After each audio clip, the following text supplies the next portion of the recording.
你敢知影修复电影是一件真高工的代志？国家电影中心也真拼死，真侪经典电影赶紧来甲修复，也打算修复了后要重新来呈现。包括着30多年前文学作家黄春明翕的《大甲妈祖转后头厝》的纪录片，也已经修复完成。国家电影中心特别在10月27世界影音遗产日之前，把这个电影放出来，咱也做伙来欣赏。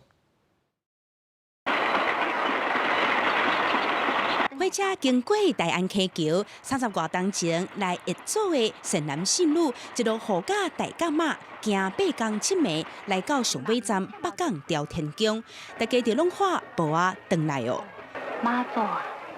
你拢有看见吼？遐个敬爱你的人，因拢是淳朴的老百姓哦。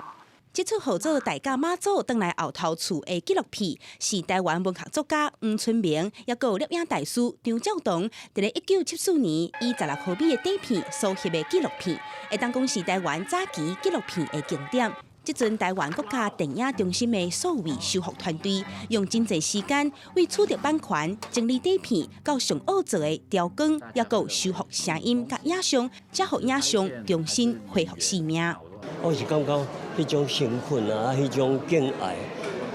非常的感动。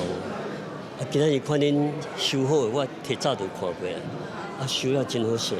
除了这一出，国家电影中心也修复电影大师李行导演在1983年所翕的《大轮回》，也有侯孝贤导演的《悲情城市》等等的经典电影。今年拄好是国家电影中心成立40周年，文化部长陈丽君也希望未来会使予电影中心法制化，通好有更较侪资源来收藏甲保存历史影像。 我希望讲，咱的这个草案吼，